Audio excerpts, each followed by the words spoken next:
Hello friends, स्वागत है आप सभी का आपके अपने यूट्यूब चैनल लर्न विद शिक्षा पर। मैं आज आप लोगों के लिए बीएससी और बीए सेकेंड ईयर की ज्योग्राफी का पेपर फर्स्ट लेकर आई हूँ। तो पेपर का नाम है इकोनॉमिक्स ज्योग्राफी।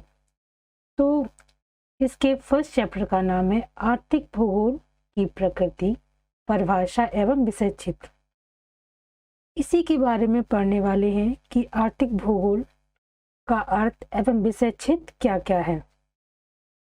तो फ्रेंड्स, इससे पहले की वीडियो अगर आप लोगों ने नहीं देखी है तो वीडियो को देख लीजिए, और आप चैनल पर नए हैं तो चैनल को सब्सक्राइब कीजिए, साथ ही बेल आइकन को प्रेस कीजिए जिससे नेक्स्ट आने वाली वीडियो का नोटिफिकेशन आप तक पहुंच सके।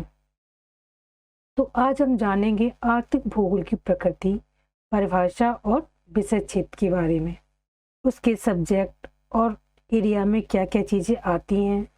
तो सबसे पहले हम देखते हैं आर्थिक भूगोल की प्रकृति, परिभाषा एवं विषय क्षेत्र।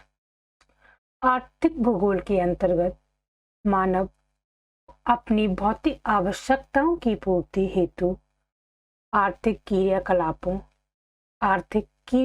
करता है। इन आर्थिक क्रियाकलापों पर स्थलाकृति, जलवायु, मिट्टी, वनस्पति, परिवहन के साधन आदि का प्रभाव पड़ता है।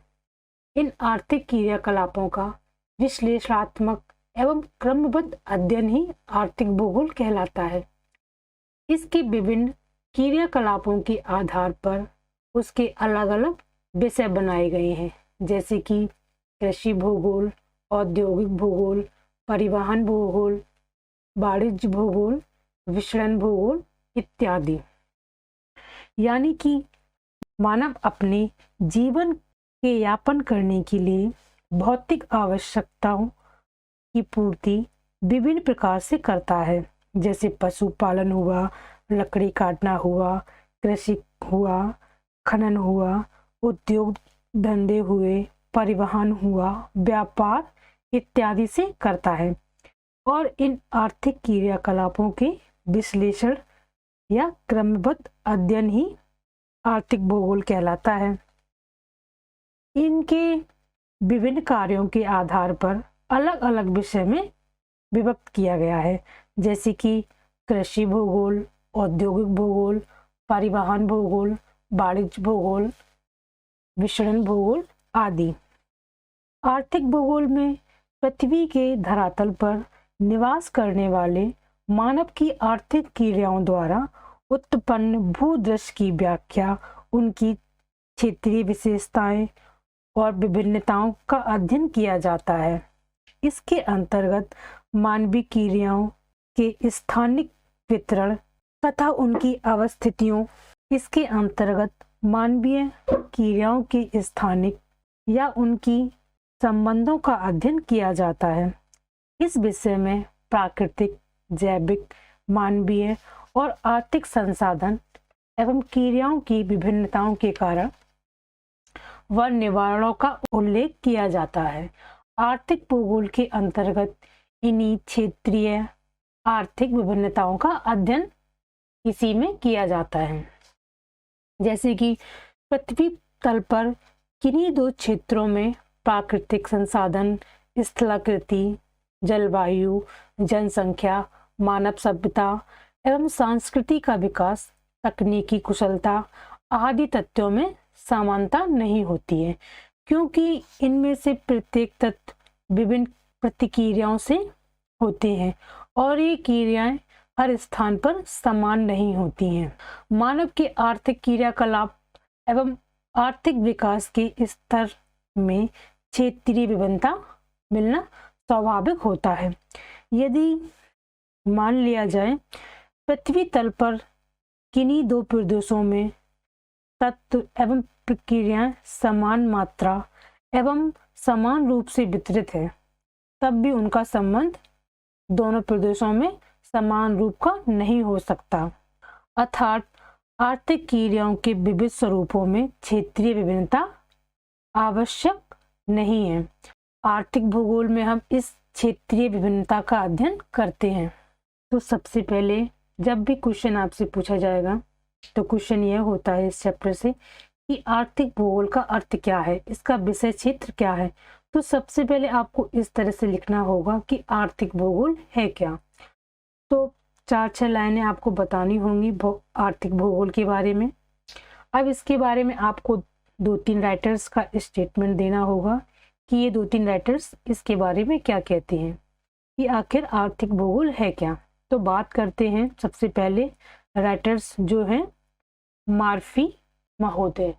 इसमें कहते हैं मार्फी महोदय के अनुसार आर्थिक भूगोल मनुष्य के जीविकोपार्जन की विधियों में एक स्थान से दूसरे स्थान पर मिलने वाली समानता व विषमता का अध्ययन किया जाता है। इस प्रकार अपने विचार व्यक्त करते हुए हट्टीगटन महोदय कहते हैं मानव व्यवसाय, मानव दक्षता तथा मानव की आवश्यकता कला, धर्म, प्रशासन, शिक्षा एवं सभ्यता के अन्य पक्षों पर भौगोलिक वातावरण के प्रभाव की सीमा का अध्ययन आर्थिक भूगोल में किया जाता है। तो इस तरह आपको लेखकों के बारे में आपको बताना है कि लेखकों के स्टेटमेंट क्या है, इसके बाद जो विद्वान है उनका स्टेटमेंट क्या है, इन चीज़ों के बारे में बताना है। आइए जानते हैं इसके विषय क्षेत्र के बारे में कि आर्थिक भूगोल का विषय क्षेत्र आखिर है क्या। तो आर्थिक भूगोल के विषय क्षेत्र में हम बात करें तो आर्थिक भूगोल की परिभाषाओं के आधार पर इसके विषय क्षेत्र की जानकारी हमें मिलती है। जो इसकी परिभाषा है, जो इसके बारे में हमें बताते हैं कि आर्थिक भूगोल आखिर है क्या, तो उसमें ही हमें आर्थिक भूगोल की जानकारी हमें मिलती है कि आर्थिक भूगोल है क्या। तो हम आर्थिक भूगोल के विषय क्षेत्र के बारे में जानते हैं। आर्थिक भूगोल के द्वारा किसी देश के प्राकृतिक संसाधन और मानवीय संसाधन का सरलता पूर्वक मूल्यांकन हो सकता है, जिससे देश के प्रादेशिक विकास एवं नियोजन का आधार मिल जाता है। आर्थिक भूगोल के अध्ययन में हम 3 बातों का विशेष उल्लेख करते हैं। सबसे पहला है आपका प्राकृतिक संसाधन, दूसरा है आपका मानवीय संसाधन और तीसरा है आपका आर्थिक क्रिया। तो एक एक करके समझते हैं।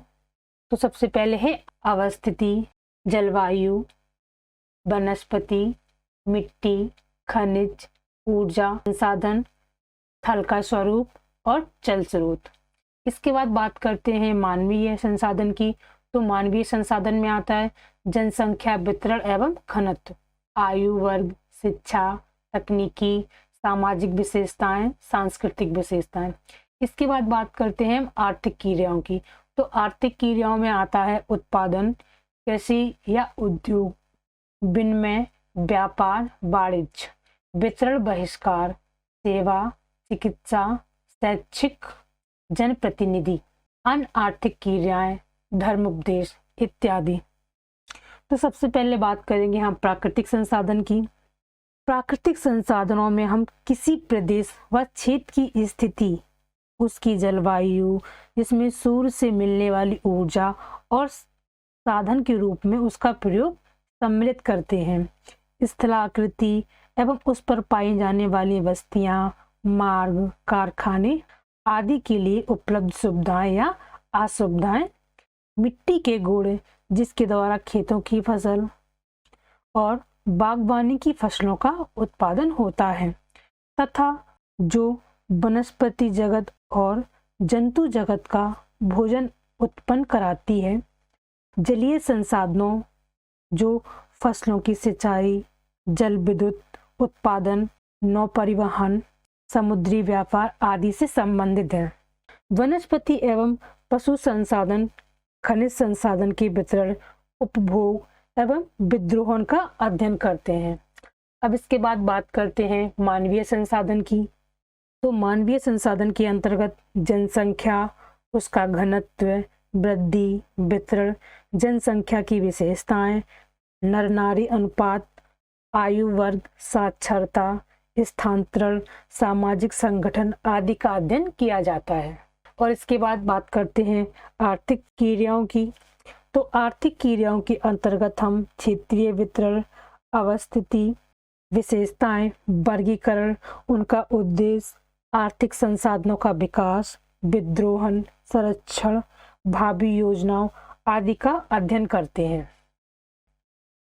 तो मैं आशा करती हूँ कि आज का वीडियो आप सभी को पसंद आया होगा। जिसको भी वीडियो पसंद आया हो तो लाइक जरूर कीजिए, और अगर आप चैनल पर नए हैं तो सब्सक्राइब कीजिए और बेल आइकन को प्रेस कीजिए, ताकि नेक्स्ट आने वाली वीडियो का नोटिफिकेशन आप सभी को मिल सके। नीचे डिस्क्रिप्शन में हमारा टेलीग्राम लिंक दिया गया है, जिसको भी ग्रुप में ऐड होना हो तो लिंक पर क्लिक कीजिए और ग्रुप में ऐड हो जाइए। मिलते हैं आपसे अपने अगली वीडियो में, तब तक के लिए धन्यवाद। जय हिंद, जय भारत।